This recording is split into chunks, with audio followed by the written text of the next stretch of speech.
Muito bem, nós vamos então dar início à nossa sexta aula do curso sobre os sacramentos da Igreja. Já estudamos o sacramento do batismo e na aula passada nós começamos então a estudar o sacramento do crisma ou confirmação. Na aula passada nós havíamos dito que no primeiro momento estudaríamos 4 tópicos sobre o sacramento do crisma: a sua natureza, os fundamentos bíblicos, os efeitos do sacramento do crisma e a matéria e a forma deste sacramento. Já semana passada falamos os 2 primeiros pontos. Nós falamos sobre a natureza deste sacramento e falamos dos fundamentos bíblicos. Nós recorremos, para falar sobre a natureza do Santo Crisma, a um recorte do Catecismo Romano, do Concílio de Trento, século XVI, e a um parágrafo do Catecismo Maior de São Pio X.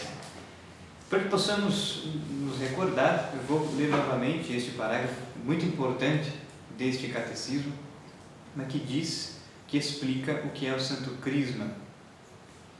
A começar pela explicação do nome, deve ensinar-se que a Igreja lhe chama confirmação, porque no momento em que o bispo unge com o Santo Crisma, pronunciando a fórmula solene, eu te marco com o sinal da cruz e confirmo-te com o crisma da salvação, em nome do Pai, do Filho e do Espírito Santo, o batizado torna-se mais firme pela virtude da nova graça e começa a ser um perfeito soldado de Cristo, se não puser nenhum obstáculo à eficácia do sacramento.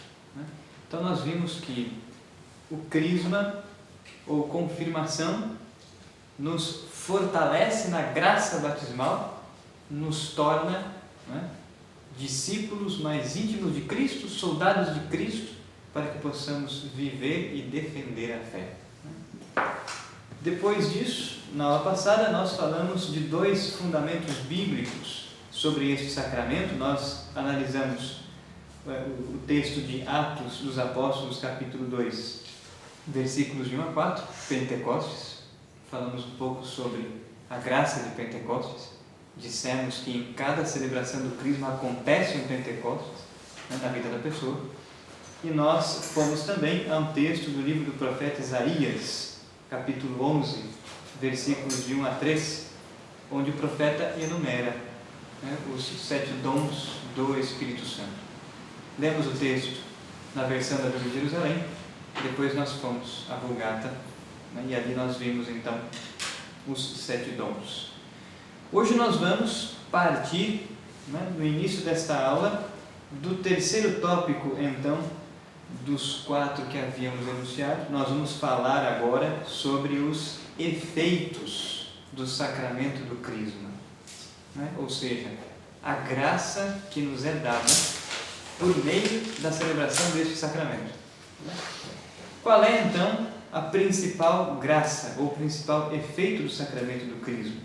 Primeiro, este sacramento aperfeiçoa em nós as virtudes infusas. Então, o batizado já havia recebido o dom do Espírito Santo, as virtudes infusas. O crisma ou confirmação aperfeiçoa esta graça das virtudes infusas. Quais são as virtudes infusas? As virtudes teologais. As virtudes teologais, que são fé, caridade e esperança. São as 3 virtudes teologais, as 3 virtudes mais importantes na vida dos cristãos. Por que nós as chamamos de virtudes infusas? Ora, porque são sobrenaturais. São dadas por Deus. São geradas por Deus na alma. Ora, nós podemos ter fé natural ou fé sobrenatural. Virtude infusa. Dom do Espírito Santo. Quer dizer, quando que nós temos uma fé natural? Quando, por exemplo, nós vamos ao médico e nós confiamos no diagnóstico que ele nos dá. Nós pomos fé no diagnóstico dado pelo médico. Isso é fé natural. Você está crendo que ele está certo. Nem sempre ele está, não é? Mas você está crendo que o diagnóstico dele está certo. Nós não somos médicos, então nós pomos fé no diagnóstico de outro. Quando nós levamos o carro para consertar, né, o mecânico chega a um diagnóstico, o problema aqui. Olha, você confia nele, você põe fé no que ele está dizendo. Afinal de contas, não somos mecânicos, né? Isso é fé natural. Agora, o que é fé sobrenatural? Virtude infusa, dom do Espírito Santo. Quando cremos que tudo aquilo que Deus nos revelou são verdades. Né? Onde está a revelação divina? Nas Sagradas Escrituras, na tradição da Igreja. Nós cremos que Deus se deu a conhecer e que Deus deu a conhecer verdades necessárias à nossa salvação. Fé sobrenatural, virtude infusa. Quando nós temos esperança, virtude teologal, virtude infusa, nós também podemos ter esperança natural, esperança sobrenatural. Uma esperança natural, uma esperança de que, de repente, estamos enfermos, nós temos a esperança de nos curarmos. O sujeito vai prestar no vestibular, ele tem esperança de entrar numa universidade. Esperança natural. O que é esperança sobrenatural? É aquela nos dada pela fé. Nós temos a esperança de que, no entardecer da nossa vida terrena, nós entraremos na Jerusalém celeste, né, no céu. Esperança sobrenatural, virtude infusa, virtude teologal, dom do Espírito Santo. Então, as virtudes teologais nos fazem ter olhos voltados para Deus. A mesma coisa a caridade. Nós podemos ter uma caridade tão somente natural ou uma caridade sobrenatural, impulsionada pelo Espírito Santo, né, que faz com que renunciemos a nós mesmos para ir de encontro ao próximo, amar a Deus sobre todas as coisas. Né? Portanto, o Crisma aperfeiçoa em nós as virtudes infusas, as virtudes teologais, que são estas: fé, caridade, esperança, e as virtudes morais. Né? As virtudes morais, cujas as principais dentre elas são prudência, justiça, fortaleza e temperança. Né? Prudência, justiça, fortaleza e temperança são as principais virtudes morais. Então, o dom do Espírito aperfeiçoa em nós estas virtudes infusas.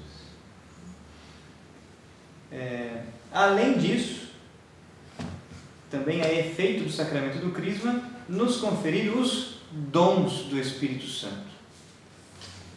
Os dons do Espírito Santo. Ora, nós já havíamos também dito na aula passada que, pelo sacramento do batismo, Deus nos dá o Espírito Santo. De que forma? Graça incriada.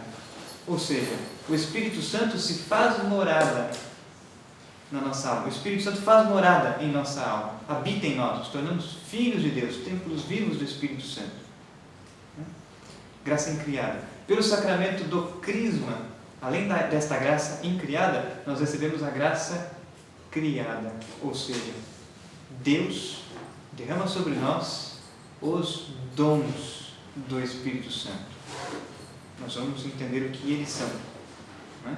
Deus nos dá os dons do Espírito Santo, e os 7 dons do Espírito Santo estão aqui na luz: o temor de Deus, a fortaleza, a piedade, o conselho, ciência, entendimento, sabedoria. Os 7 dons ordinários do Espírito Santo. Por que os chamamos dons ordinários? Ora, os dons ordinários do Espírito Santo estão ordenados para a nossa santificação. Deus nos dá os dons do Espírito Santo para que sejamos santos. Além dos dons ordinários do Espírito Santo, nós temos os dons extraordinários do Espírito Santo. Né? E aí nós temos os carismas, e os carismas estão ordenados para o serviço, para a edificação da igreja. Os carismas do Espírito Santo nos colocam sempre a serviço do próximo, para que possamos desenvolver um apostolado. Os carismas são dons especiais do Espírito Santo, né? As graças de estado de vida, a ordem, o matrimônio, né? o celibato consagrado, graças de estado de vida, e os dons místicos extraordinários. Né? Estas são graças, são dons especiais do Espírito Santo, né? Que estão sempre ordenados para uma missão, um apostolado. Agora, os dons ordinários do Espírito Santo são mais fundamentais, são mais importantes, são mais necessários, são o alicerce da vida cristã. Se a casa não tem alicerce, ela pode ser a mais bonita que for, ela vai ruir. Né? Ora, fundamento da vivência dos demais dons são estes, os dons ordinários do Espírito Santo. Estão ordenados para a nossa santificação, para a santificação das almas. Né? Quer dizer, nós precisamos trabalhar pela nossa salvação a fim de que possamos ser instrumentos nas mãos de Deus pela salvação das outras pessoas. Falávamos na aula passada, se o cano está entupido, a água não chega onde deveria chegar. Né? Assim somos nós. Não adianta nós querermos trabalhar pela salvação das almas se antes não trabalharmos pela salvação da nossa própria.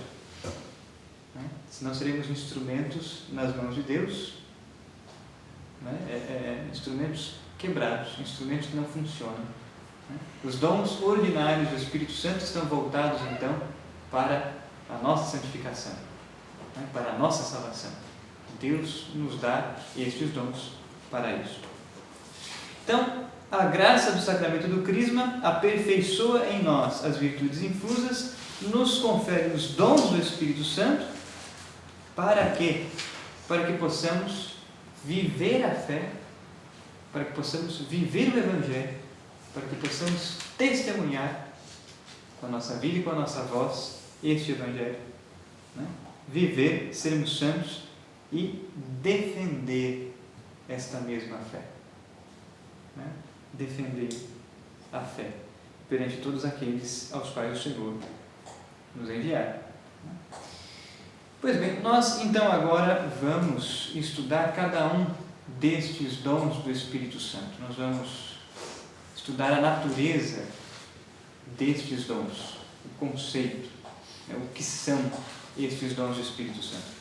Para isso, eu vou recorrer a um texto do Padre Antônio Guimarães, que está nesse livro, já mostrei a vocês na aula passada, é o grande desconhecido, o Espírito Santo e os seus dons.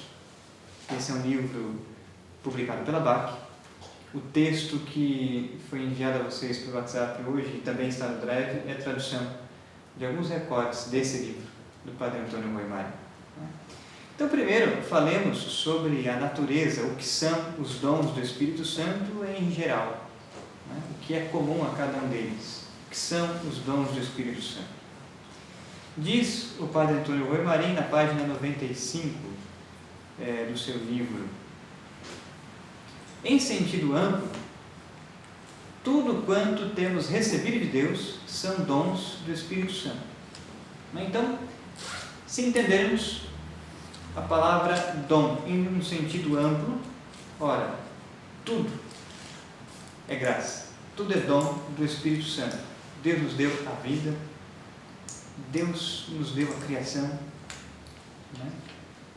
Deus fez com que nós existíssemos, portanto a nossa própria vida, nosso corpo, a nossa alma, é graça, são dons de Deus, né?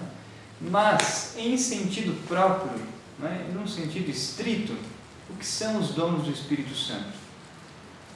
São certos hábitos sobrenaturais infundidos por Deus nas almas, juntamente com a graça santificante e as virtudes infusas. Então veja, o que fazem os dons? Os dons do Espírito Santo aperfeiçoam as virtudes e levam as virtudes a uma vivência, a um grau heróico. Quer dizer, no nosso caminho de santidade, no caminho da perfeição da vida cristã, nós somos chamados a, primeiro, abandonar o pecado, renunciar ao pecado, nos convertermos, retornar ao estado de graça santificante, se não estávamos. Uma vez na graça santificante, nós somos chamados a o quê? resistir às tentações provenientes do demônio ou da própria concupiscência e cultivarmos virtudes. O que são as virtudes? As virtudes são esforços nossos. Nós nos esforçamos para viver virtudes. E Deus então completa e nos ajuda com a sua graça. A graça aqui é graça cooperante. Porque nós decidimos, pelo livre-arbítrio da vontade, nós decidimos viver de maneira virtuosa. Então a iniciativa é nossa. E Deus então colabora com a sua graça. Graça cooperante. Então o sujeito que vive pedindo a Deus a virtude da paciência, Senhor, me faça mais paciente. Deus vai lhe dar a virtude da paciência, mas Deus vai lhe dar também ocasiões para que você viva a virtude da paciência. Estava combinado isso, né? Não é? Virão ocasiões. Não é? O sujeito atravessa a nossa frente no trânsito, em vez de você buzinar e xingar, paciente. Não é? Refrear os impulsos que lhe levariam ao pecado. Não é?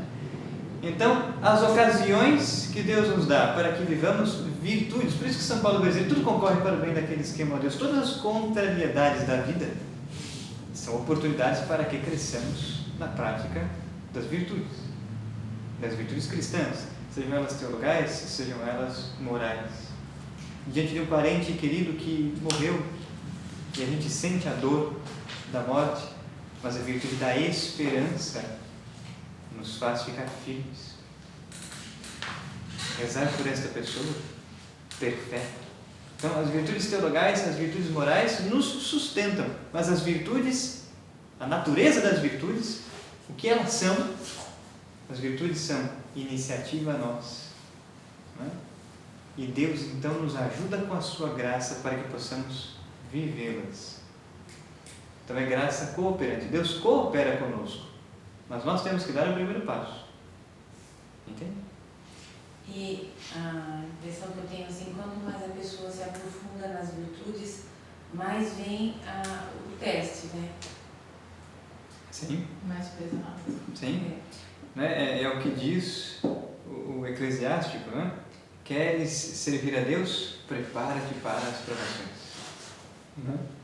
Ora, o sujeito que se determinou, não é, a lutar pela santidade, a trabalhar pela sua salvação, vai dizer Santa Teresa de Ávila, logo no início do Castelo Interior, ora, o inferno inteiro vai se levantar contra você, prepare-se. Né? Mas nós estamos do lado de Deus, então nós venceremos, né? Sempre auxiliados pela graça. Mas o que eu quero que vocês enxerguem é isso, quer dizer, virtude é esforço, é trabalho, implica ascese, é a via purgativa para quem fez o curso de Teologia Ascética e Mística. Esforço nosso, auxiliado pela graça. Só que chega um momento em que nós vamos nos tornando tão dóceis à ação da graça de Deus, nós vamos nos tornando íntimos de Deus porque cultivamos a vida de oração, porque buscamos estudar, porque buscamos uma vida de santidade, renunciando ao pecado, crescendo em virtudes. Então chega um momento em que, né, porque entregamos a Deus o nosso coração, a nossa vida interior, Deus começa a nos dar a graça operante, os dons do Espírito Santo. Então veja, pelo batismo e pelo crisma, o derramamento do Espírito Santo aconteceu. Deus nos deu os dons do Espírito Santo, mas muitas vezes porque nós endurecemos o coração, nos fechamos, os dons do Espírito Santo não operam, porque muitas vezes nós não obedecemos à moção do Espírito Santo. Na medida em que nós cultivamos a vida de oração, na medida em que nós nos tornamos íntimos de Deus, né, Deus vai operando na nossa vida com a sua graça, com os dons do Espírito Santo. E os dons do Espírito Santo elevam as virtudes a um grau heróico. Então, os dons do Espírito Santo aperfeiçoam as virtudes, tornam-nos perfeitos na vida cristã. Exemplo. O exemplo dado pelo padre Arinteiro, repetido pelo padre Antônio Goimarim em um livro seu chamado teologia da perfeição cristiana. Pensem em uma caravela.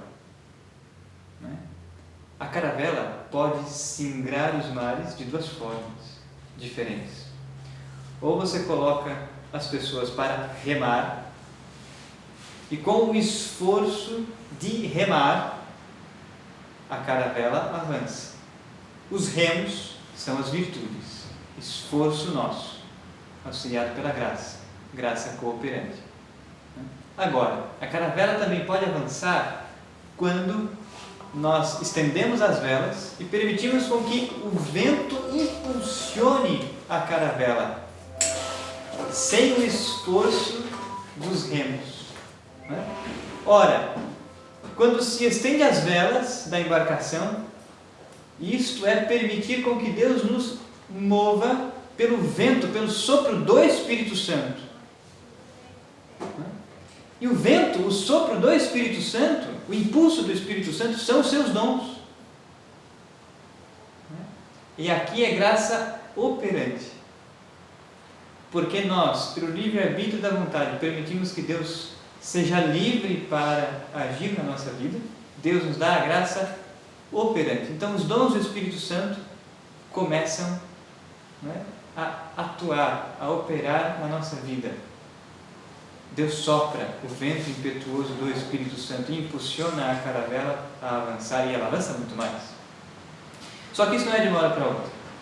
Então, em dado momento, nós vivemos virtudes. Em dado momento, nós vivenciamos os dons do Espírito Santo. De repente, voltamos a cultivar virtudes. Aí caímos num pecado mortal e perdemos tudo. Nós nos arrependemos, confessamos, retornamos a estado de graça santificante, cultivamos as virtudes, de repente Deus sopra os dons do Espírito Santo e a gente volta para as virtudes. Mas a gente vai sendo fiel, cada vez mais fiel, cada vez mais avançando pela santidade, a tal ponto de que chega um momento em que só há o sopro do Espírito Santo, só há graça operante. Os dons do Espírito Santo se tornam habituais, são santos, de sextas, sétimas moradas, na linguagem de Santa Teresa. Entende? É assim que funciona. Ora nós remamos, ora o vento sopra nas velas. De repente o vento para de soprar e nós precisamos voltar a remar.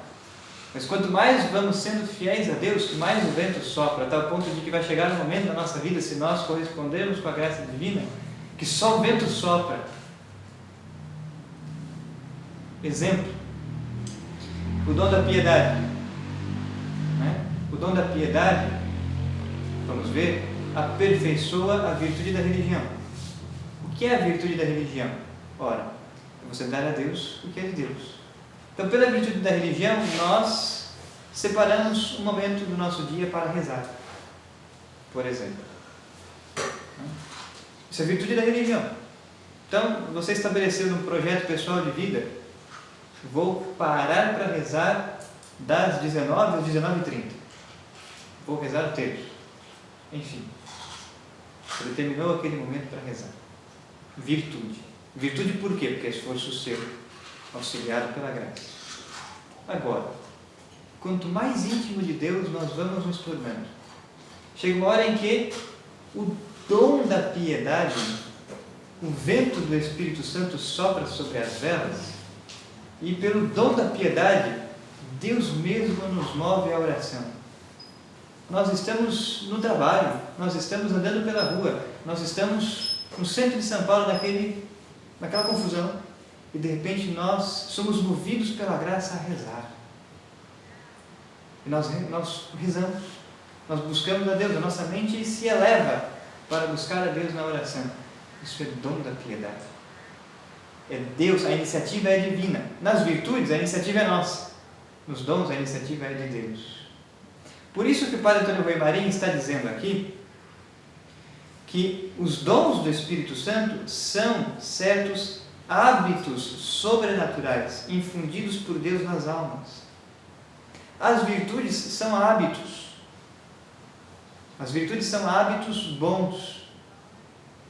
Mas a iniciativa é sempre nossa e Deus nos auxilia com a sua graça. Deus coopera, graça cooperante. Os dons do Espírito Santo são hábitos, mas são hábitos sobrenaturais. Que Deus nos dá, que Deus infunde com a graça santificante nas potências da alma. E é Deus quem nos move. Entende a diferença? Virtudes, a iniciativa é nossa. Graça cooperante. Dons, a iniciativa é de Deus. Graça operante. E nós simplesmente lhe abrimos o coração. Não pomos obstáculos à ação da graça. São os santos. Olhem para a vida dos santos. Os santos tiveram virtudes heróicas. As virtudes heróicas são a atuação dos dons do Espírito Santo. Os mártires. Olhemos para os mártires. São Policarpo de Esmirna, Santo Inácio de Antioquia, São Lourenço, Santa Perpétua Felicidade e tantos outros que deram sua vida por Cristo, enfrentando as feras no Coliseu, enfrentando as fogueiras, decapitações, enfim, os leões. Os mártires deram a vida por Cristo porque tiveram essa virtude heróica da caridade, porque os dons do Espírito Santo lhes impulsionaram a tal coragem, a tal grau de caridade, que eles foram capazes de dar a vida por Deus. Então, os santos necessariamente viveram virtudes heróicas. É isso que a Igreja investiga no processo de canonização da vida da pessoa. Se houveram virtudes heróicas, porque se houveram virtudes heróicas, significa que o sujeito chegou a um grau de intimidade com Deus, de vida de oração tão profundo, que os dons do Espírito Santo eram habituais. Então, está no céu. A Igreja então os canoniza. São, então, os dons do Espírito Santo certos hábitos sobrenaturais infundidos por Deus nas almas, juntamente com a graça santificante, as virtudes infusas, em ordem à sua plena santificação. O objetivo, a meta final, pela qual Deus nos dá os dons do Espírito Santo, é para que sejamos santos. E esse é o grande problema dos cristãos católicos dos nossos tempos.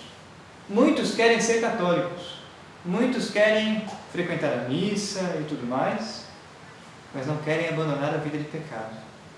Muitos querem ser católicos, mas não querem ser santos.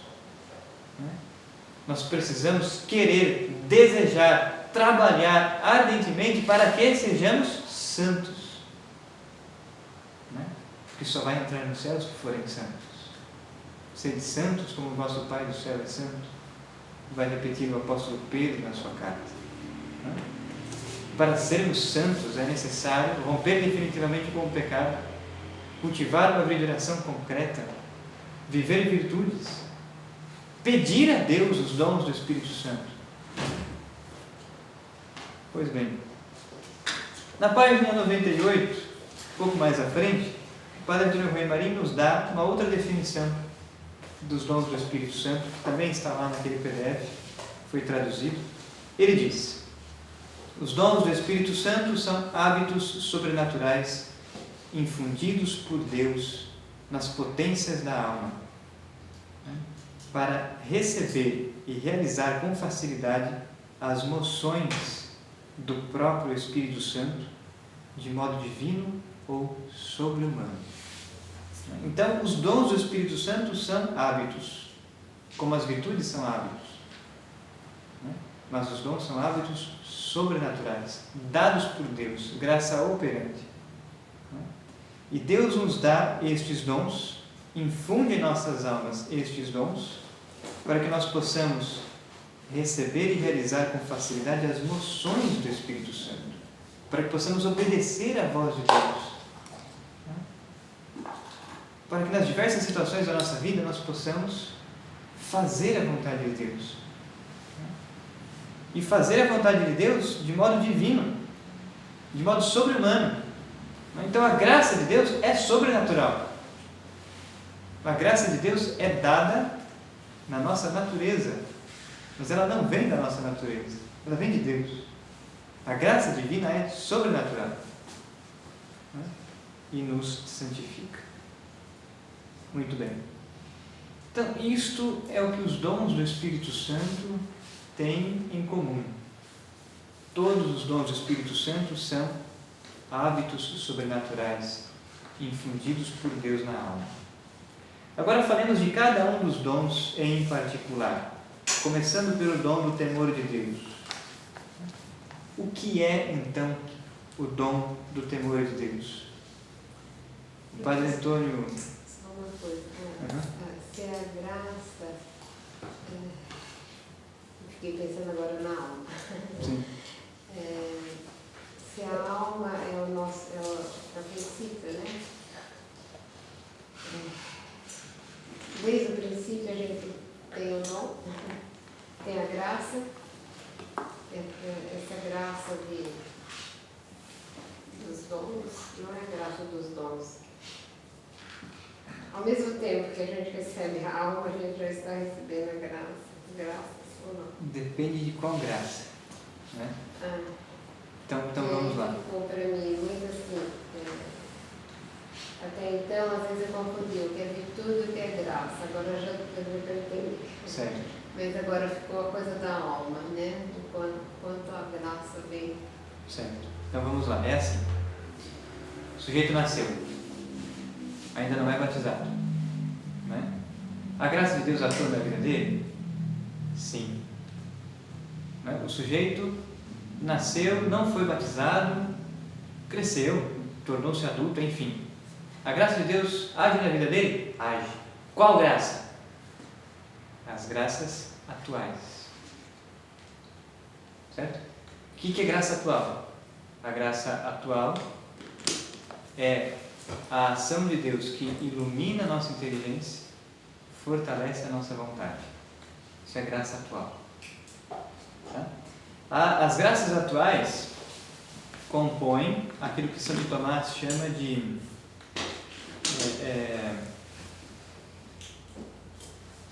graça suficiente. Né? O que é graça suficiente? É a graça suficiente necessária para que ele se converta, para que ele se volte para Deus. Então pense num carro que tem gasolina suficiente apenas para chegar até o posto. Graça suficiente é isso. É o necessário para que ele se converta e se volte para Deus. Graça suficiente é um conjunto de graças atuais, que é uma ação divina a iluminar a nossa inteligência e fortalecer a nossa vontade.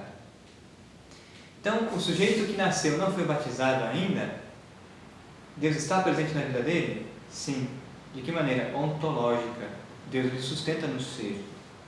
Portanto, seu existir é graça, é dom. Dom entendido no sentido amplo. Então, Deus está presente na vida dele, lhe sustentando no ser, Deus lhe dá graças atuais. E Deus usa inúmeros veículos para fazer essa graça atual chegar na vida dele. Um retiro que a pessoa faz, um livro que ela lê, uma missa que participa, alguém que reza por ela, um amigo, enfim. De tal forma que esse sujeito conhece a Deus.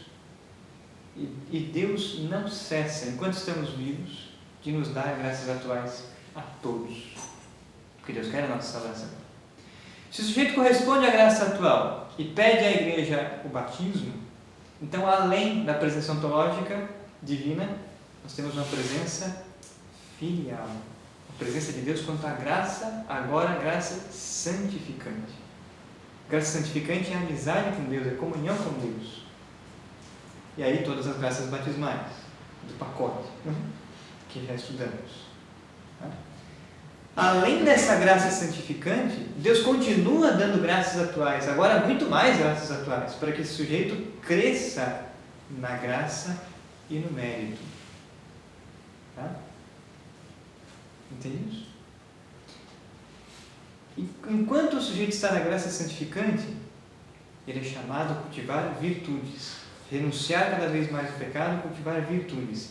Virtudes, iniciativa nossa, auxiliados pela graça. Então nós temos a graça cooperante. Deus coopera conosco na vivência das virtudes. Qual é o veículo ordinário pelo qual Deus nos dá a sua graça? A oração. Quem reza se salva, quem não reza se perde. Quem reza vai para o céu, quem não reza vai para o inferno, né? Simples assim. Né? O veículo da graça é a oração. E a principal oração, a oração mais importante que nós podemos fazer é a celebração eucarística, é a missa. São sacramentos. Então, sacramentos são veículos da graça. A nossa oração pessoal é veículo da graça. Quanto mais rezamos, mais temos forças para cultivar virtudes. Quanto mais renunciamos a Satanás, o mundo, o demônio e a carne, para viver as virtudes, mais nos santificamos, mais crescemos na graça e no mérito. E quanto mais lutamos para viver virtudes, mais os dons do Espírito Santo começam a atuar em nós. De tal forma que vai chegar um tempo, mas se formos fiéis a Deus, que só haverão a atuação dos dons do Espírito Santo, aperfeiçoando as virtudes já adquiridas, nos conduzindo à santidade. Esse é o processo. Esse é o processo do caminho da perfeição da vida cristã. Tudo bem isso? Muito bem. Falemos então do dom do temor de Deus. O que é este dom? Página 115 do livro do Padre Antônio Moinari. Ele diz: o dom do temor é um hábito sobrenatural pelo qual o justo, sobre o impulso do Espírito Santo, aqui a palavra original é instinto, né? Que pode ser traduzida por instinto mesmo, ou por impulso. Quer dizer, o dom do temor de Deus é um hábito sobrenatural pelo qual o sujeito, a pessoa, o justo, sob o impulso, sob o instinto do Espírito Santo. Entende? A intimidade com Deus é tamanha que já não sou mais eu quem vive, é Cristo que vive em mim. Vai dizer São Paulo aos Gálatas, capítulo 3. Né? Eu vivo, mas já não eu. É Cristo que vive em mim. Porque a minha vida é presente na carne, eu vivo na fé no Filho de Deus, que por mim se entregou. Nós vivemos, mas porque estamos de uma tal maneira unidos a Deus, o Espírito Santo age em nós. Nos move, nos impulsiona.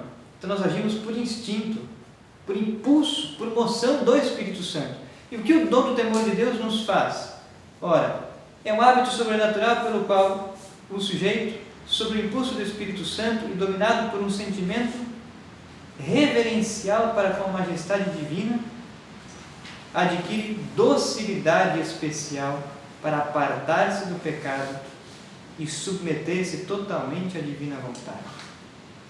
Então, o dom do temor de Deus, primeiro, gera em nós um amor para com Deus de filho para com o seu Pai. Então, o dom do temor faz com que enxerguemos a Deus como nosso Pai. Nós começamos a amar a Deus com amor filial. Torna o nosso coração semelhantes ao coração de Cristo, o único Filho de Deus Pai. Nós somos filhos adotivos, filhos no Filho, Cristo Jesus. Então, o dom do temor faz com que o nosso coração se assemelhe ao coração de Cristo. Faz com que nós amemos a Deus como Cristo ama o Pai. Primeiro efeito do dom do temor de Deus. Né? Faz com que tenhamos um sentimento reverencial para com a majestade divina. Além disso, o dom do temor faz com que nós possamos adquirir docilidade especial para nos afastarmos do pecado. Então, o dom do temor, a graça divina, pelo dom do temor, opera em nós certa docilidade para que possamos renunciar ao pecado. Renunciar ao pecado vai ficando mais fácil, em outras palavras. Mas não só. Nós renunciamos ao pecado e nós obedecemos a Deus. Então, o dom do temor é um impulso do Espírito Santo, uma moção do Espírito Santo que faz o nosso coração dócil para obedecer a Deus, como Cristo foi obediente até a morte e morte de cruz. Pelo dom do temor, nós obedecemos os mandamentos divinos, os 10 mandamentos. Pelo dom do temor, nós enxergamos que a obediência a Deus é caminho de salvação. Não só, é caminho de alegria, verdadeira alegria. Não há verdadeira alegria no pecado. No pecado há euforia momentânea. O pecado nos dá uma euforia momentânea da mesma maneira como um sujeito que usa droga. O pecado é uma droga. literalmente. Né? Por quê? Porque nos faz ficar eufóricos naquele instante e depois nos joga na tristeza. A tristeza é fruto do pecado. A alegria é fruto do Espírito Santo. Né? A alegria, a verdadeira alegria, nós só obtemos com uma vida virtuosa, com uma vida em obediência a Deus. O dom do temor nos dá esse coração dócil para obedecer à vontade de Deus, para termos um coração filial, a semelhança do coração de Cristo. É por isso que o dom do temor de Deus aperfeiçoa a virtude da temperança. O dom do temor aperfeiçoa a virtude da temperança. Pela virtude da temperança, nós sabemos que devemos renunciar ao pecado e viver a virtude. Buscar a Deus, fazer a vontade divina. Mas uma coisa é o nosso esforço, auxiliado pela graça, para vencer a tentação. Outra coisa é o dom do Espírito Santo, que nos faz mais fácil, faz ser mais fácil renunciar ao pecado e obedecer a Deus. Muito bem, em resumo. Aí nós devemos entender a diferença entre o temor servil e o temor filial, ou temor santo. Ninguém melhor do que Santa Catarina de Sena, em sua obra Diálogo, para nos ensinar a diferença. O temor servil é o medo de Deus, o medo de ser condenado por Deus.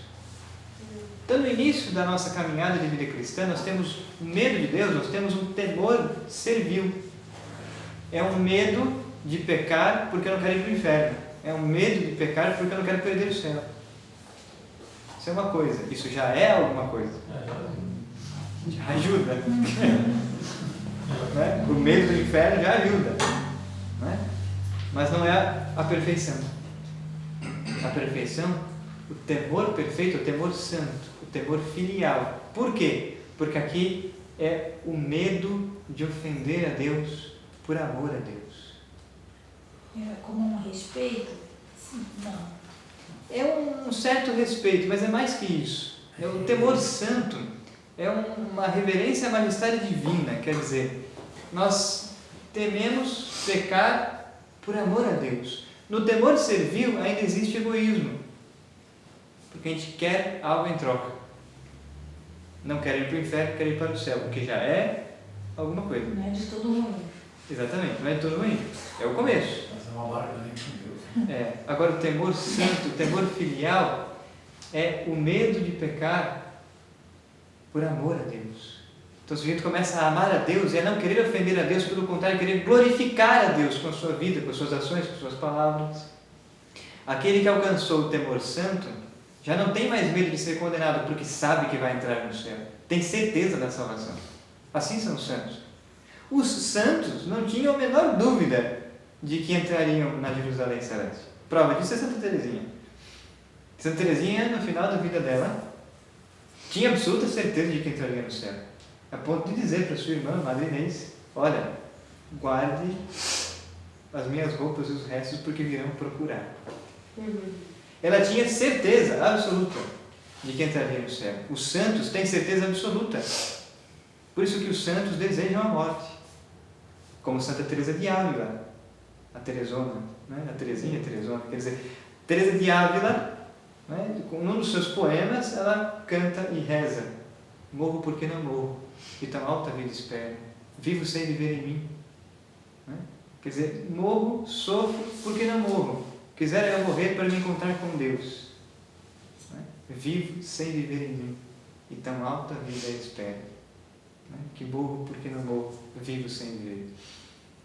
Santa Teresa de Ávila desejava a Páscoa derradeira e tinha certeza que entraria no céu.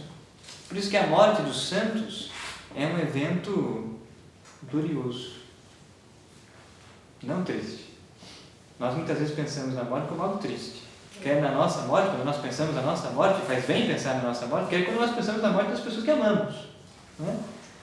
Nós muitas vezes pensamos isso como um evento triste, como um evento que vai nos tirar alguém que amamos. Aqui tá triste, lá Exatamente. tá de festa. Exatamente. Porque a morte é a Páscoa que nos faz nos encontrar com Deus. Faz com que nós nos encontremos com Deus. Né? Por isso os santos enxergavam, como São Francisco de Assis, né? A minha irmã, a morte. Né? Os santos não corriam da morte. Mas também não é um suicídio isso, entende? Eu já ia perguntar, não é legal também, né? É? Só viver Entendo aqui isso. pensando no ar, tem que ter cuidado. Entendam isso. Né? Os santos não provocavam a sua morte. Os santos tinham a maturidade de saber que quando Deus assim o quiser, então chegará a nossa hora de morrer. Né? Quando a gente ama muito alguma coisa, a gente quer chegar perto dela. E esse amor a Deus, eles querem chegar perto de Deus, finalmente. Exatamente. Né? Exatamente. Né? Então a morte dos santos é algo tranquilo. Né? Porque no fim das contas vamos para o céu. Vamos para o céu tão belo, como também canta e reza Santa Teresinha em um de seus poemas. Né?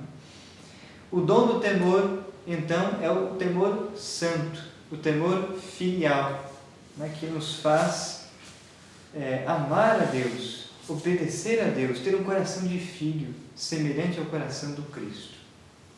Isso é importante. A intimidade com Deus. Muito bem. Em resumo, nós podemos definir o dom do temor assim, porque o Padre Antônio Guimarães vai dedicar páginas e páginas para explicar este dom. E vale muito a pena ler esse texto, quem quiser. É muito difícil mesmo, porque nós somos muito egoístas, né? Mesmo em relação a Deus. Né? Muitas Você vezes. não quer se afastar, porque a gente sofre, né? Então acaba no fundo, no fim, pensando na gente ainda, né? Sim, sim.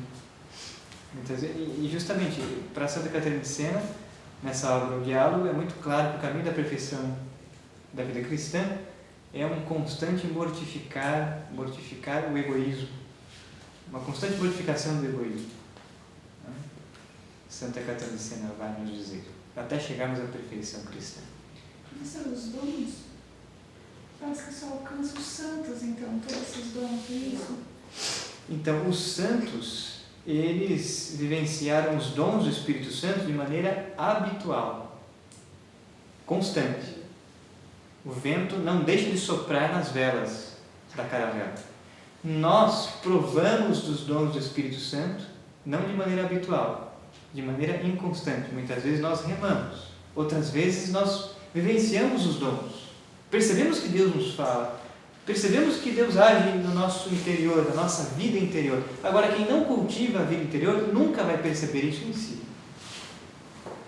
Quem só vive na exterioridade nunca vai perceber, nunca vai ter a fineza de perceber a atuação da graça divina na sua vida.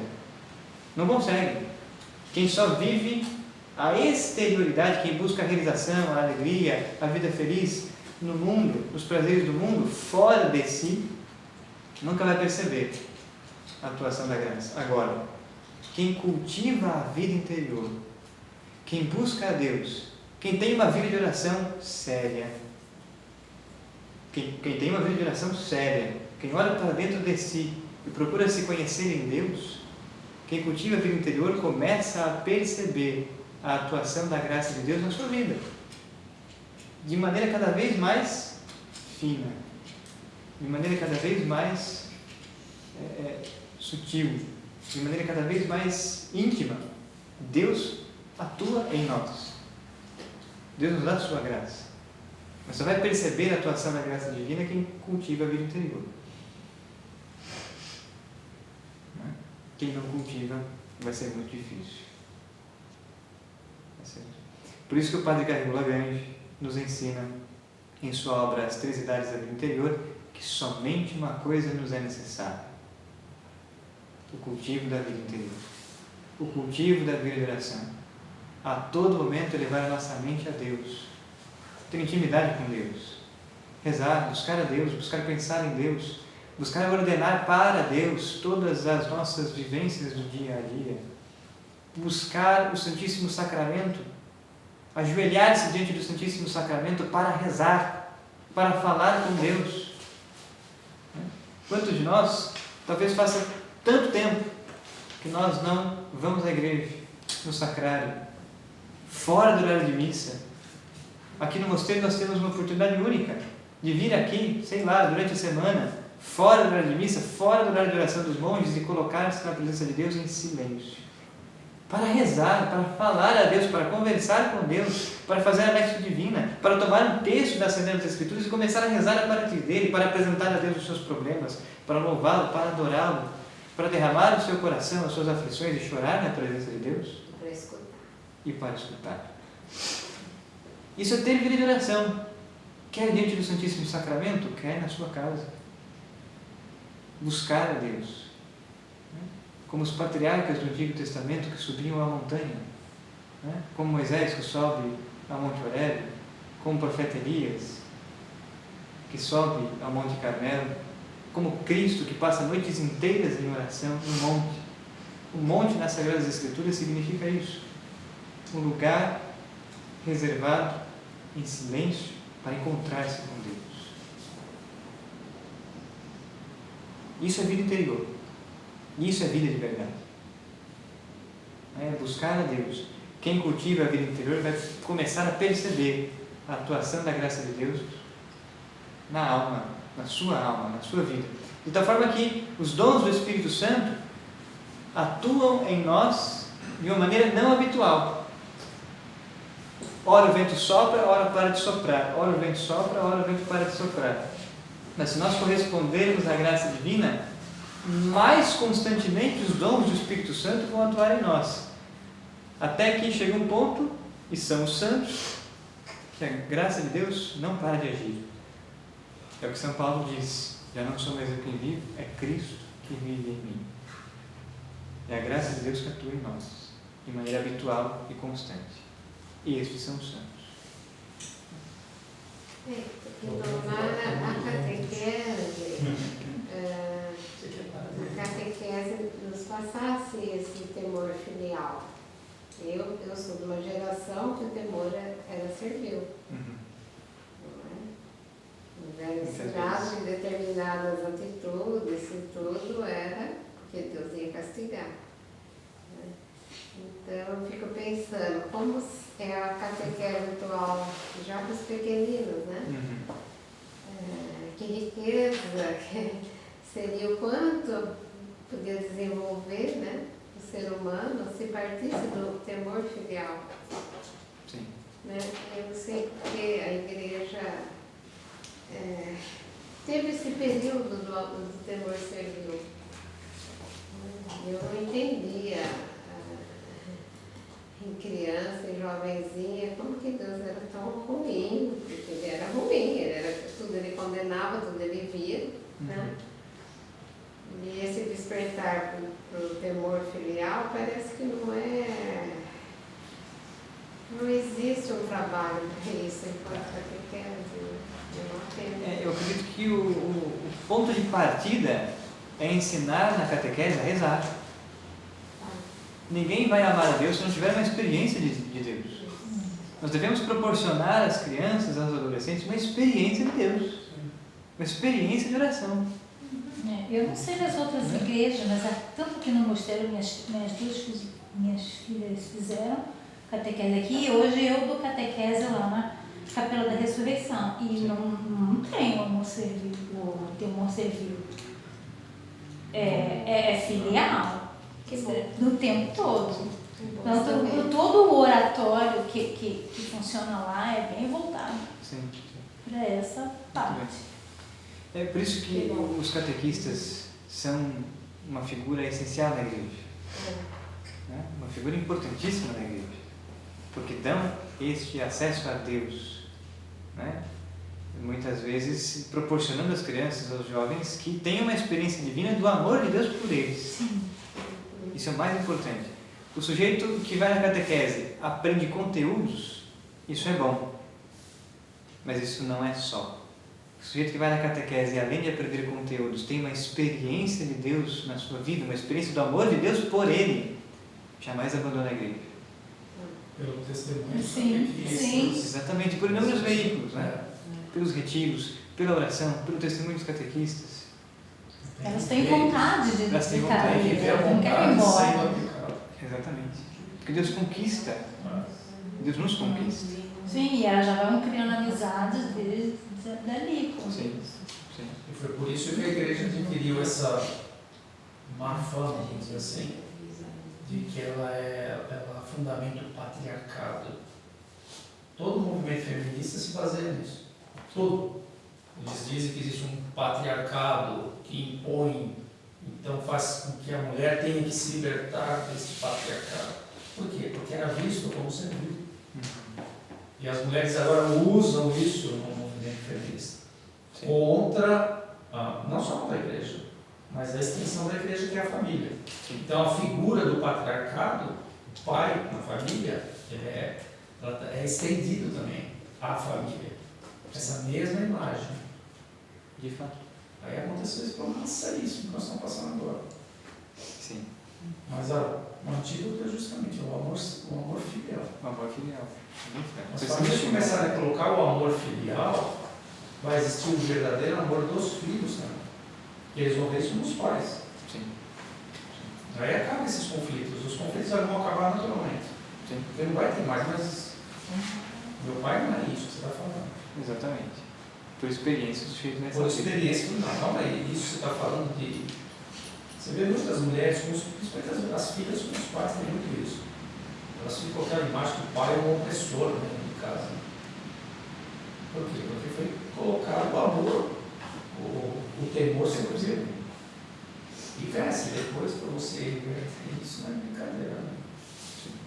Só que o caminho realmente é o temor ao filho, é o temor ao filho. Muito bem. Então, falamos do temor de Deus, dom do Espírito Santo. Falemos agora do segundo, o dom da fortaleza. O que é o dom da fortaleza? E agora nós vamos ao Paratório Rui Marim, e o texto está na página 128 deste livro. Lembrando que este livro ele foi traduzido para o português e publicado pela editora Eclésia, quem quiser adquirir em português. Qual é a virtude humana que tem o temor de Deus? Porque ela sempre potencializa uma virtude. Né? Isso, exatamente. O temor de Deus aperfeiçoa a virtude da temperança. É a temperança. Né? O dom da fortaleza aperfeiçoa a virtude da fortaleza. Então nós temos a fortaleza como virtude e nós temos a fortaleza como dom do Espírito Santo. Então vamos primeiro estudar o que é o dom da fortaleza. Diz o padre Rui Marim: o dom da fortaleza é um hábito sobrenatural que robustece a alma para praticar por instinto, por impulso do Espírito Santo, toda a classe de virtudes heróicas. Então, o dom da fortaleza robustece a alma, né? Torna-a forte, robusta, né? Para praticar por instinto, por impulso do Espírito Santo, toda a classe de virtudes heróicas, com invencível confiança em superar os maiores perigos ou dificuldades que possam surgir. Então, o dom da fortaleza nos faz, por impulso do Espírito Santo, por instinto do Espírito Santo, o dom da fortaleza nos faz superar os maiores perigos e dificuldades que possam surgir. Um exemplo daqueles que viveram, tiveram o dom da fortaleza, os mártires. Os mártires foram perseguidos, foram presos, foram torturados, foram mortos, mas não abandonaram a sua fé em Cristo. Pelo contrário, foram fiéis até a morte e deram a vida por Cristo. Tiveram, portanto, o dom da fortaleza, que lhes deu uma confiança profunda em Deus. Superaram os perigos e as dificuldades que surgiram. Ora, na nossa vida surgem perigos e dificuldades. Quando nós decidimos viver a santidade, Primeiro que as tentações aumentam. Primeiro que as provações começam. E as provações são de ordem interior e exterior. As provações são de ordem interior, a aridez, o deserto. As provações são de ordem exterior, as perseguições que sofremos, as difamações e calúnias, as enfermidades. O dom da fortaleza é dado pelo Espírito Santo a nós para que possamos usar dessas dificuldades para crescer nas virtudes e virtudes heróicas. É só olhar para a vida dos santos. São Padre Pio de Petreutina, que tinha os estigmas em seu corpo e, além disso, sofreu tantas perseguições. Santa Gemma Galgani, que sofreu tantas difamações, possessões diabólicas, e sentia as dores dos estigmas, mesmo não os tendo fisicamente. Santa Rita de Cássia, que além de perder os filhos, o marido, recebeu também um estigma e um espinho da coroa de Cristo. Santa Maria Goretti, que para não perder a castidade, escolheu morrer. E tantos outros santos que, diante das dificuldades da vida, tiveram o dom da fortaleza e superaram essas dificuldades com virtudes heróicas. Os santos são os nossos heróis. Os santos nos apontam o caminho para Deus. É só olhar para a vida dos santos. Me deem um santo que nunca sofreu na vida. Não é? Pelo contrário, Santa Edith Stein, que entrega a sua vida para salvar a outro no campo de concentração. São Maximiliano Maria Kolbe, Santo Antônio Maria Claret, São Francisco de Assis e tantos outros que nos precedem no céu. Dom da fortaleza. Passaram pelos perigos e dificuldades da vida e viveram virtudes e virtudes heróicas. Próximo dom do Espírito Santo, o dom da piedade.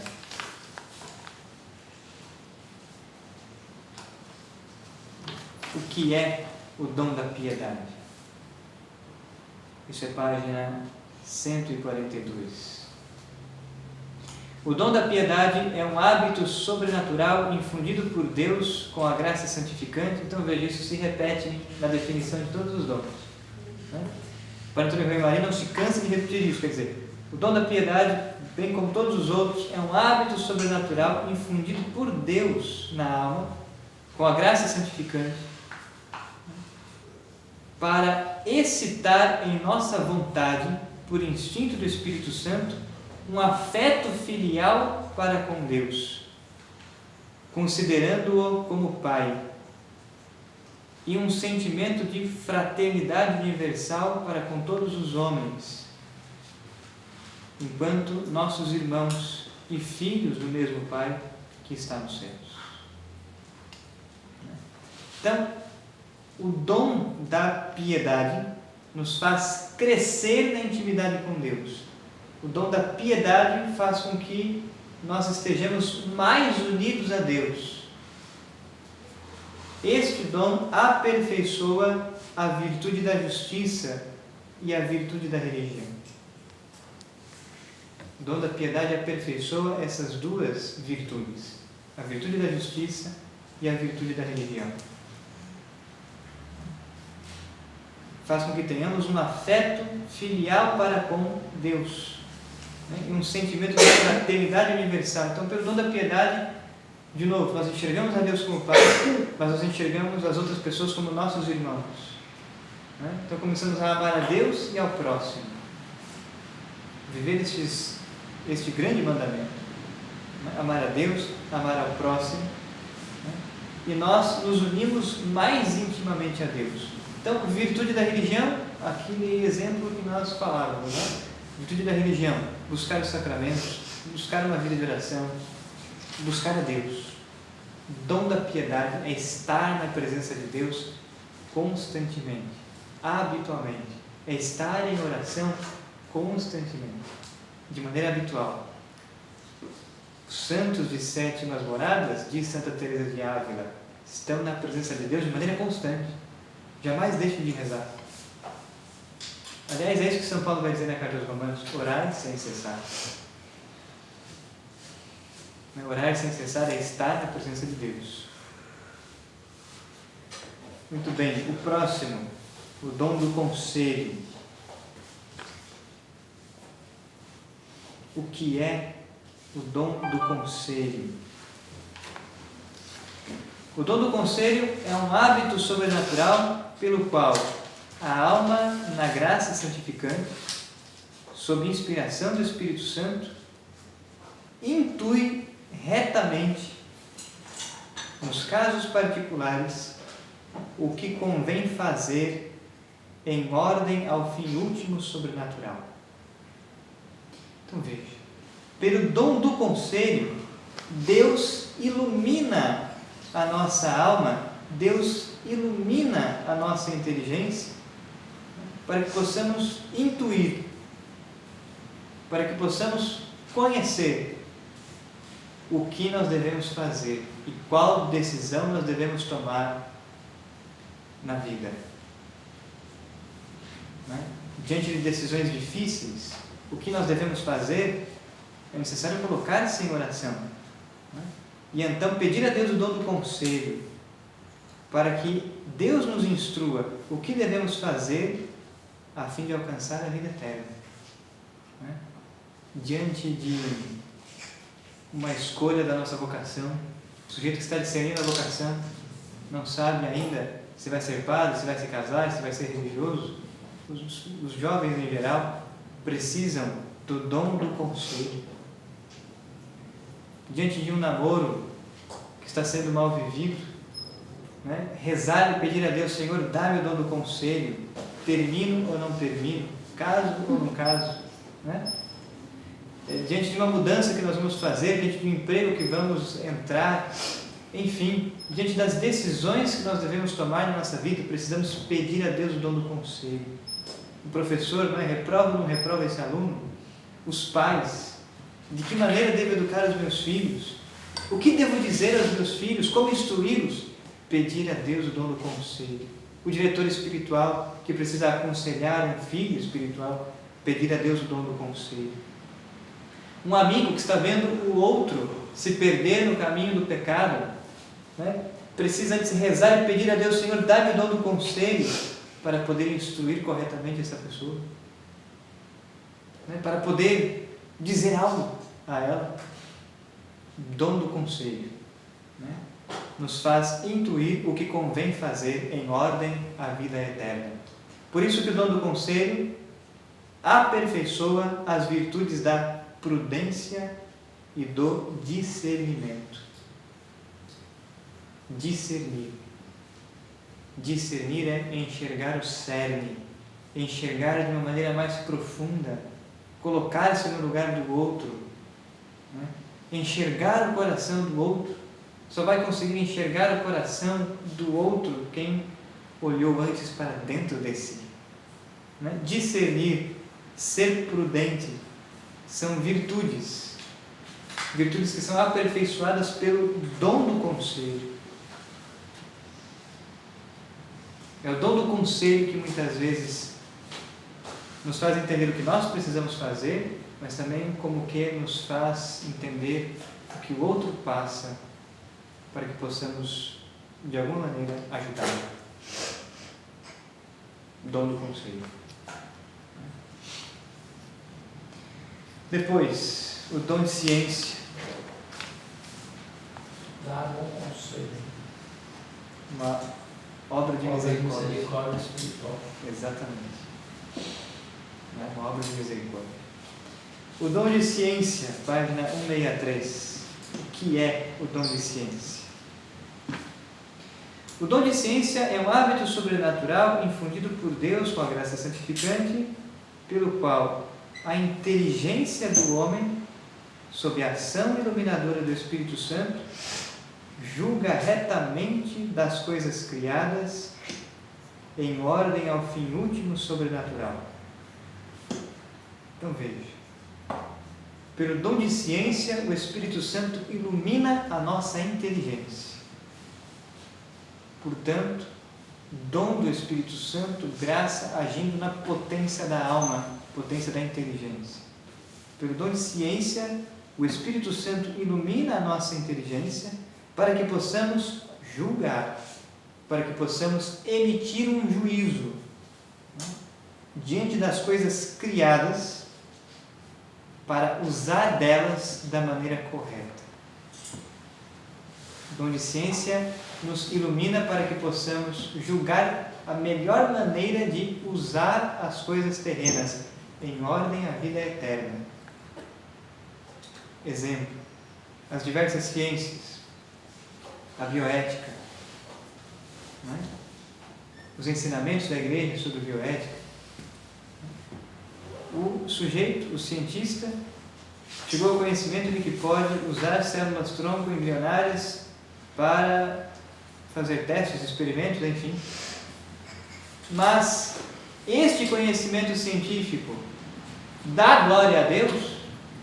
Este conhecimento científico, essa prática científica, glorifica a Deus? É bom ou é ruim? Emitir um juízo, julgar. Ora, diante da revelação divina, diante da voz da igreja, nós sabemos que estudos com células tronco embrionárias é matar a vida humana. Então isso vai contra o mandamento divino. Logo, isso não é correto. O dom de ciência ilumina a nossa inteligência para que possamos emitir um juízo correto sobre o uso das coisas terrenas. Há uma medida certa no uso das coisas terrenas, quer no campo das ciências, quer no nosso dia a dia. Por exemplo, agora estamos no tempo da Quaresma. Não sei quais foram os nossos propósitos de penitência, de mortificação. Mas vamos dar um exemplo. O tempo da Quaresma é um tempo no qual a igreja nos convida a usar do alimento de uma maneira mais comedida, de uma maneira penitente. Então, muitas vezes nós comemos além da conta e caímos no pecado da gula. O dom de ciência ilumina a nossa inteligência para que nós possamos compreender qual é a justa medida de tomar os alimentos, sem que caiamos no excesso, sem que pequemos por causa disso. A justa medida no comer, a justa medida no falar, a justa medida em todas as ações da nossa vida. Dom de ciência.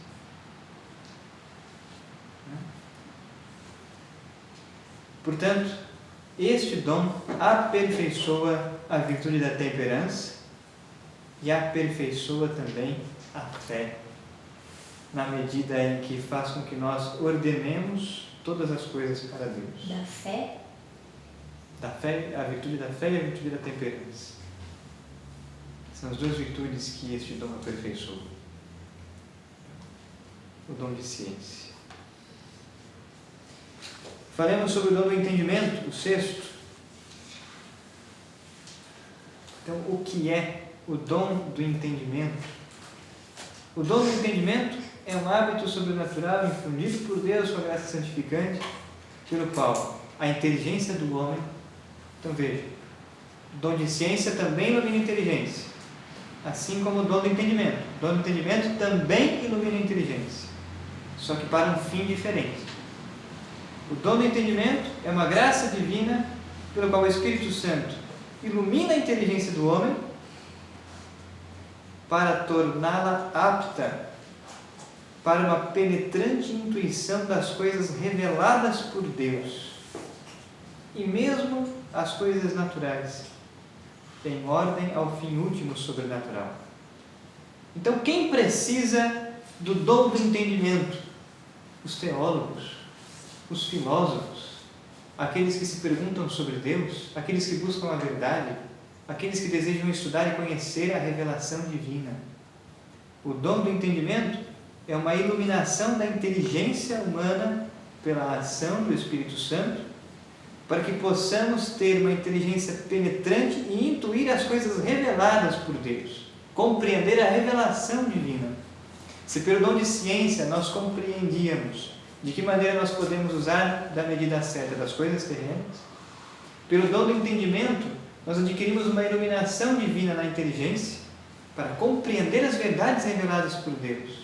Então, o filósofo, o teólogo, as pessoas, os catequistas, as pessoas que querem conhecer a Deus e buscar a verdade, devem pedir a Deus: Senhor, dá-nos o dom do entendimento, para que possamos ter uma compreensão penetrante das verdades reveladas por Ti. Nós precisamos rezar e pedir a Deus estes dons. Por isso, que também o dom do entendimento aperfeiçoa a virtude da fé. A virtude da fé. E por último, o dom da sabedoria. Então, o que é o dom da sabedoria? Página 190. O dom da sabedoria é um hábito sobrenatural inseparável da caridade, pelo qual julgamos retamente sobre Deus e as coisas divinas por suas últimas e altíssimas causas, sob o impulso, sob o instinto especial do Espírito Santo, que nos faz saborear por certa connaturalidade e simpatia. Então veja, o que é o dom da sabedoria? O dom da sabedoria é uma ação do Espírito Santo, uma graça que faz com que nós estejamos unidos a Deus. O dom da sabedoria aperfeiçoa a virtude da caridade. O dom da sabedoria faz com que nós amemos a Deus por uma certa connaturalidade e união. O dom da sabedoria faz conosco aquilo que São João da Cruz nos ensina. Em um dos seus poemas também, ele diz: o que Deus pretende é fazer-nos deuses, por participação, sendo Ele por natureza, como fogo que converte tudo em fogo. Pelo dom da sabedoria, a nossa alma se une profundamente a Deus. A união profunda da alma com Deus. A sabedoria é um dom inseparável da caridade, pelo qual nós não somente compreendemos as verdades reveladas por Deus, pelo dom anterior, o dom do entendimento, mas uma vez que compreendemos as verdades reveladas por Deus, agora nós começamos a amar a Deus de uma maneira sobrenatural e sobre-humana. Amamos a Deus e nos unimos a Deus. Pelo impulso do Espírito Santo. E este é o dom da sabedoria. Portanto, é sábio não aquele que apenas conhece as verdades reveladas.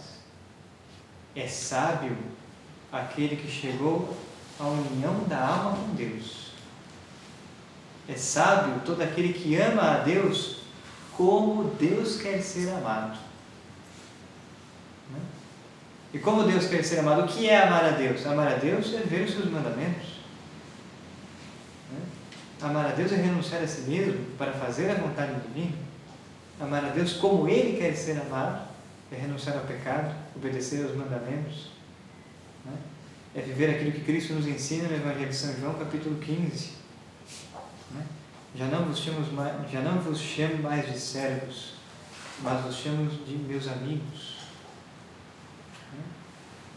O amigo é capaz de renunciar a si mesmo por amor ao outro. É isso que Cristo nos ensina no capítulo 15 do Evangelho de São João. Abraçar a cruz, amar a Deus, renunciando ao pecado, e vivendo a sua vontade, por mais dura que ela seja.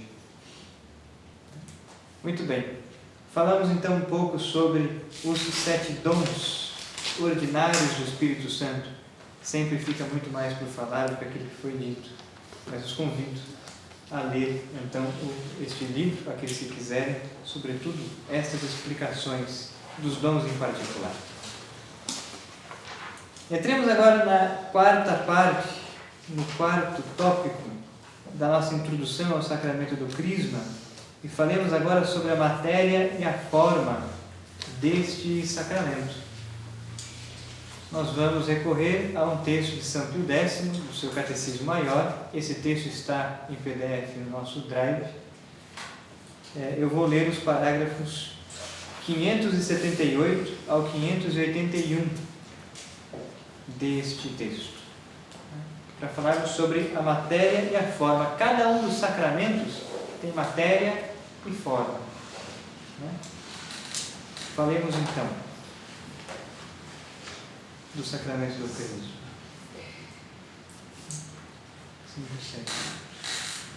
Então diz São Pio X: a matéria deste sacramento, além da imposição das mãos do bispo, é a unção feita na fronte da pessoa batizada com o santo crisma. Por isso, este sacramento se chama também crisma, que significa unção. Então, a matéria do sacramento do crisma é, em primeiro lugar, a imposição das mãos. Então, o bispo impõe as mãos. Um gesto litúrgico que significa a transmissão do Espírito Santo. O bispo está conferindo o Espírito Santo. É isso que significa o gesto litúrgico de impor as mãos. Matéria do sacramento do crisma. Além disso, o óleo, pelo qual o bispo unge a fronte do sujeito.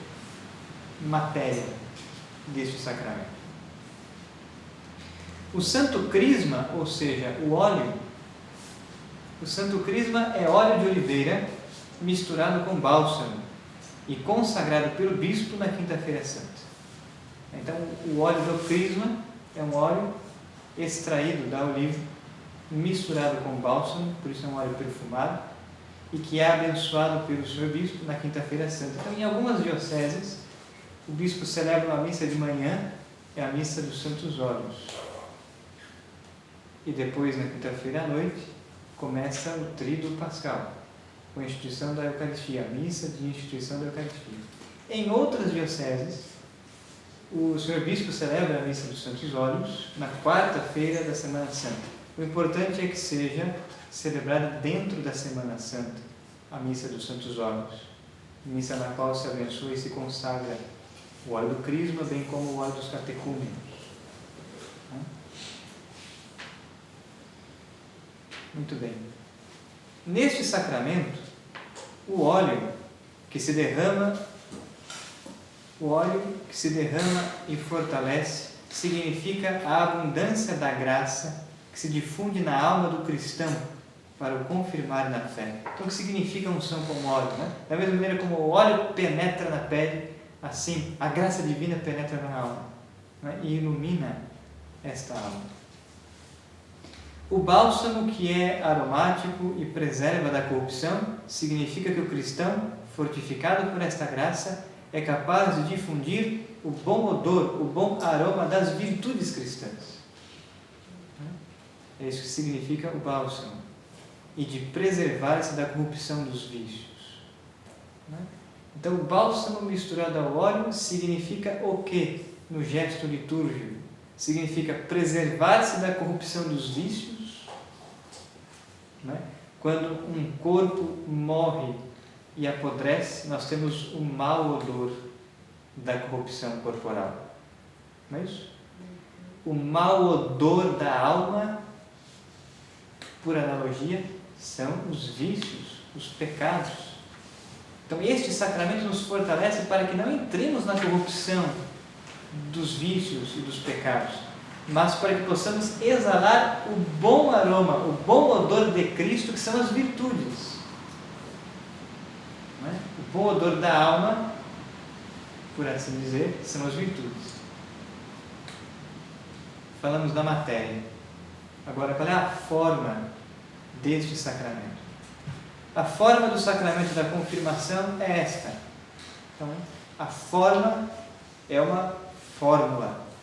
Enquanto o Senhor Bispo unge com o óleo do Santo Crisma a fronte da pessoa, ele deve dizer: eu te assinalo com o sinal da cruz e te confirmo com o crisma da salvação, em nome do Pai, do Filho e do Espírito Santo. E a pessoa deve responder: amém. Então, esta é a forma do sacramento. matéria e forma. A celebração do sacramento do Crisma é uma celebração, um rito simples, em comparação com outros ritos sacramentais. Tudo bem até aqui? Agora nós vamos então para o Catecismo de João Paulo II. Nós vamos extrair daqui alguns parágrafos, alguns textos. Tendo feito uma introdução sobre o sacramento do Crisma, vamos falar mais algumas coisas que são importantes. Nós vamos agora ao parágrafo 1285 do Catecismo da Igreja Católica, onde justamente o Catecismo começa a falar sobre este sacramento, o sacramento da confirmação. E o texto diz o seguinte: juntamente com o batismo e a Eucaristia, o sacramento da confirmação constitui o conjunto dos sacramentos da iniciação cristã, cuja unidade deve ser salvaguardada. Por isso, é preciso explicar aos fiéis que a recepção deste sacramento é necessária à consumação da graça batismal. Então, pelo sacramento do Crisma, nós chegamos à consumação da graça batismal. O batismo se completa, por assim dizer, com o Crisma. Com efeito, pelo sacramento da confirmação, os fiéis são vinculados mais perfeitamente à Igreja. Então, o vínculo dos fiéis com a Igreja é fortalecido. Os fiéis são enriquecidos da força especial do Espírito Santo, pelos seus dons, e assim, mais estritamente obrigados à fé, que como verdadeiras testemunhas de Cristo, devem difundir e defender, tanto por palavras como por obras.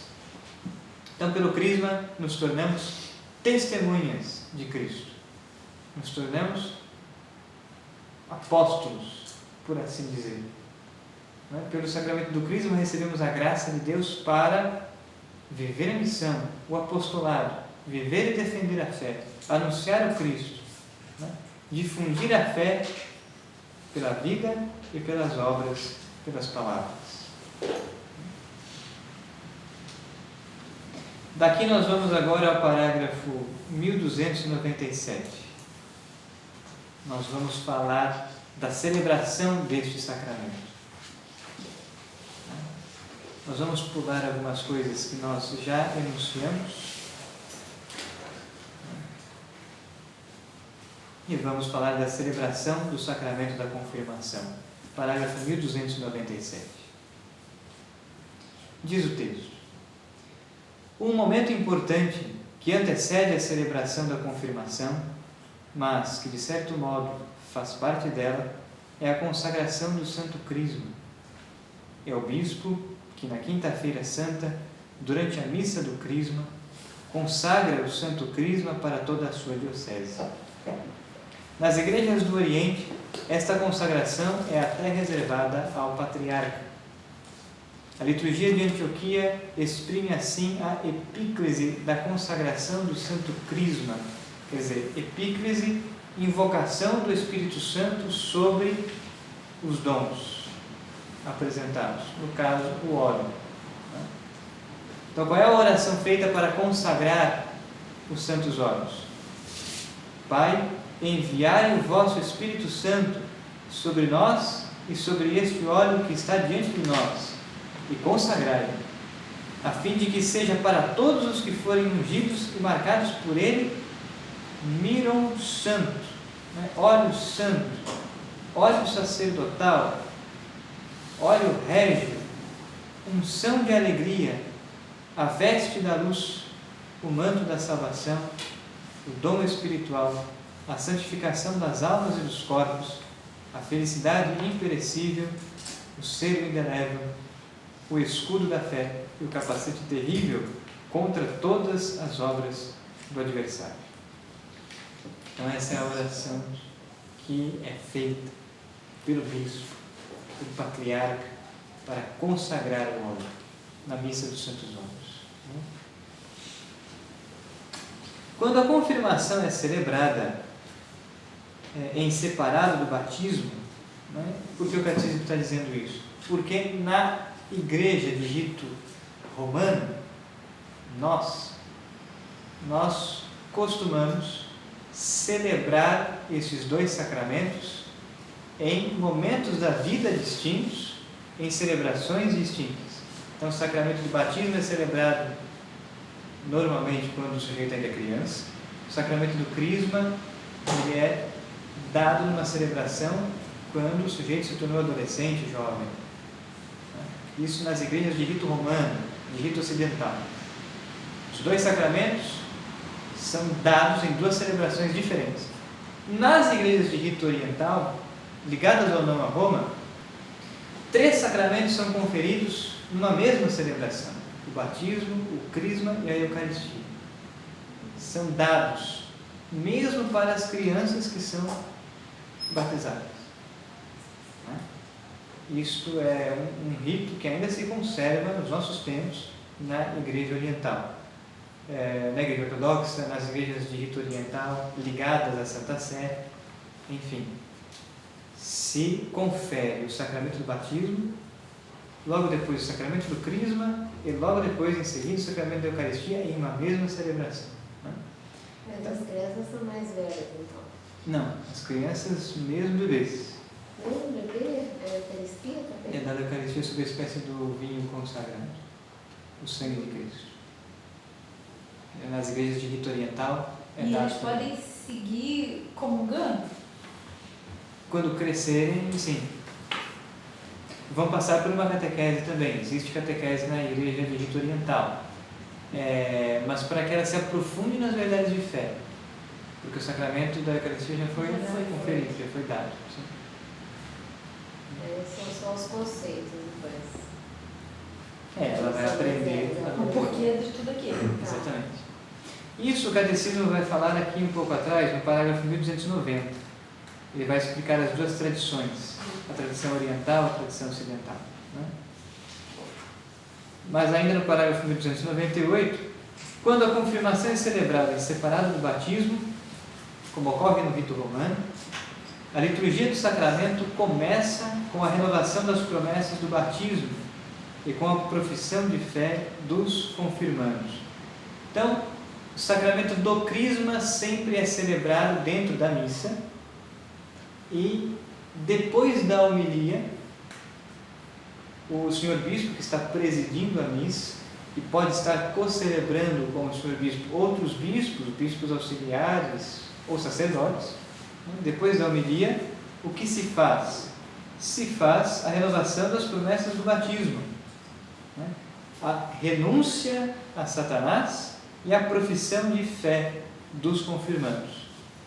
É a primeira parte do rito, da celebração. Assim, aparece com clareza que a confirmação se situa na sequência do batismo. Quando um adulto é batizado, recebe imediatamente a confirmação e participa da Eucaristia. Então, na igreja de rito romano,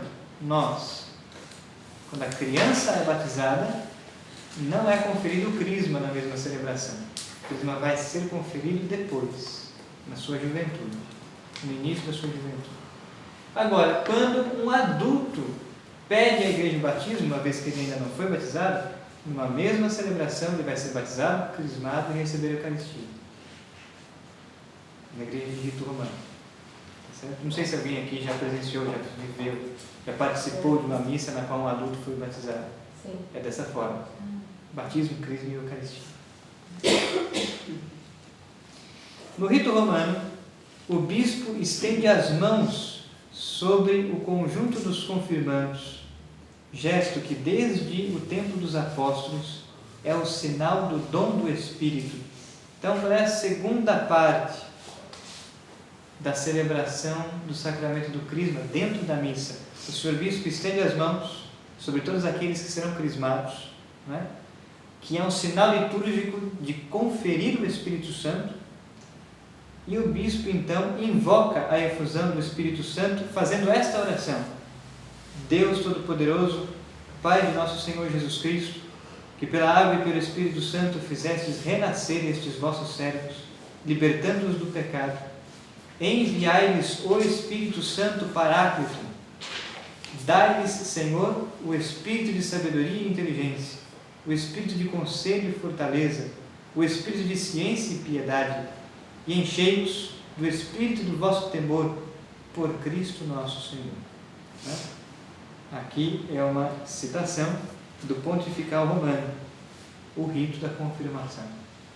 É isto que o bispo reza sobre aqueles que serão ungidos. Então, em um primeiro momento, renúncia a Satanás e profissão da fé, renovação das promessas do batismo. Na segunda parte do rito do sacramento da confirmação, o Senhor Bispo impõe as mãos e faz esta oração, pedindo a Deus que envie o Espírito Santo sobre aquelas pessoas. Depois, o que acontece? Próxima parte do rito. No terceiro momento, diz o parágrafo 1300, segue-se o rito essencial do sacramento. No rito latino, o sacramento da confirmação é conferido pela unção do Santo Crisma na fronte, feita com a imposição da mão e por estas palavras: Atipe signaculum doni Spiritus Sancti. Se diz o nome da pessoa e se diz: recebe por este sinal o Espírito Santo, dom de Deus. Então, normalmente, várias pessoas são crismadas em uma mesma missa, então se faz a fila e o senhor bispo vai então ungir a fronte dos crismandos dizendo estas palavras. Pode ser esta a expressão ou pode ser a expressão usada aqui pelo Catecismo de São Pio X. Qual é a função do padrinho no crisma? Então, o padrinho,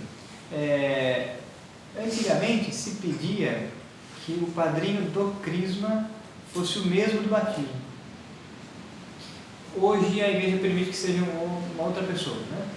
Então, o padrinho de crisma tem a mesma função do padrinho de batismo. Né? Ora, ele é primeiro uma testemunha, né, de que o sujeito recebeu o sacramento.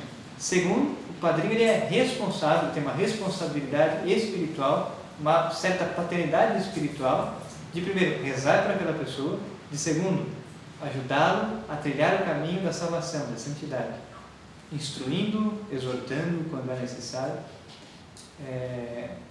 apoiando, ajudando no caminho da salvação. Essa é a principal função do padre. Muito bem.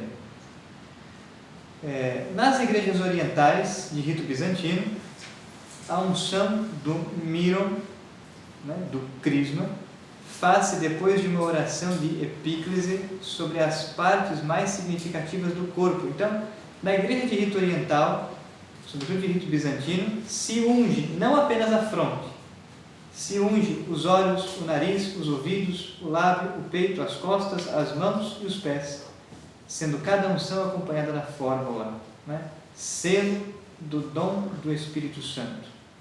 Né? Então, nas igrejas de rito oriental, se unge essas outras partes do corpo também. Mas faço fazer uma inversão. No óleo? No óleo. Vai ficar uma semana de No barulho de óleo. Exatamente. É um rito bem mais complexo, Caramba. mais de ser celebrado. E as partes são bem simbólicas, né? Sim. Que é bem... Muito bem. Depois disso, o que acontece? O ósculo da paz, que encerra o rito do sacramento, significa e manifesta a comunhão eclesial com o bispo e com todos os fiéis. Então, um cumprimento, né? O ósculo da paz. Em alguns ritos, o senhor bispo, depois da unção, dá uma batida no rosto, dá um tapinha no rosto, na face da pessoa, né? E leve, alguns tem que ser um pouco mais forte, mas normalmente ele leve. O dom é isso, não, tapinha bem considerável, né? O sujeito acorda, né? Quer dizer, viva a sua fé. Vai ter uma Pronto, conclui-se o rito da confirmação dessa forma. Né?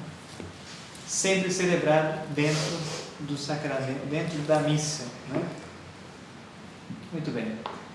Nós vamos então encerrar a aula de hoje aqui, lembrando que o bispo é o ministro ordinário, né, do sacramento do crisma. o ministro extraordinário do sacramento do crisma são os sacerdotes. Os sacerdotes são os ministros extraordinários. Então, caso o bispo não consiga, não possa ungir a todos, o bispo pode chamar alguns sacerdotes e lhe conferir a estes sacerdotes a faculdade, o munus necessário, para que possam também eles ministrar o sacramento do crisma em uma mesma celebração. Mas depois que esses sacerdotes ajudaram o senhor bispo naquela missa, perderam essa faculdade. Não podem mais, por si só, conferirem o crisma. Precisam pedir de novo ou serem solicitados novamente pelo bispo para tal. O ministro ordinário é o bispo, o apóstolo. O sucessor dos apóstolos é quem confere o dom do Espírito Santo. Muito bem, então na nossa próxima aula, semana que vem, terça-feira, nós vamos retornar à terça-feira, a partir da semana que vem, nós vamos ler o recorte dos parágrafos 1302 até o parágrafo 1314. Então, aqueles que quiserem ler em casa este recorte do Catecismo, 1302 ao 1314, vamos falar sobre os efeitos da confirmação, quem pode receber este sacramento e olhar com mais detalhe para o ministro da confirmação. Feito isto, na próxima aula já entraremos nos estudos do sacramento da Eucaristia. Nós estamos seguindo a sequência proposta pelo Catecismo. Estes 3 sacramentos são sacramentos da iniciação cristã. Então, depois do crisma, falaremos da Eucaristia, nos detendo um pouco mais nesse sacramento, que é o principal, o centro de todos os outros sacramentos. O sacramento mais importante é a Eucaristia. Já entraremos nesse sacramento na próxima aula. Os padres que são chamados para o crisma, eles também passam por um rito? Os padres que vão ajudar o bispo a ministrar o crisma, antes da missa do Santo Crisma, que tem liturgia própria e tudo mais, o senhor bispo os chama, pelo menos isso deveria acontecer. Então, o bispo os chama, impõe as mãos e reza sobre eles, lhes conferindo as faculdades, o munus, para poder então ministrar o crisma junto com ele. Isso deveria acontecer. Isso é uma celebração privada, não precisa da participação de ninguém, embora possa acontecer. É algo parecido quando na missa o diácono vai até o sacerdote, se ajoelha, o sacerdote está sentado, o sacerdote impõe as mãos sobre o diácono e lhe confere a faculdade, o munus, para proclamar o Evangelho. Porque ordinariamente, quem deve proclamar o Evangelho? O sacerdote. Mas o sacerdote pode conferir essa faculdade ao diácono. Então, algo semelhante acontece quando o bispo confere as faculdades para os sacerdotes também ministrarem o crisma. Se reza dessa forma. Esse momento pede-se sempre o Espírito Santo? Porque há sempre a imposição de mão. Isso. Sempre na imposição de mão é a luz do Espírito Santo. Sempre dentro de uma celebração litúrgica, quando nós vermos o diácono, o sacerdote ou o bispo impor as mãos, está se fazendo uma oração de epíclese, ou seja, está se invocando o Espírito Santo para que o Espírito Santo seja derramado, conferindo certas faculdades, certos dons sobre aquela pessoa. Sempre. Sempre quando há imposição das mãos, se faz uma oração pedindo, se invoca o Espírito Santo. Certo? Muito bem. Então, obrigado pela presença de vocês. Nos vemos terça-feira que vem. Quem quiser ainda fazer alguma pergunta, estarei aqui. É isso. Boa noite. Obrigada.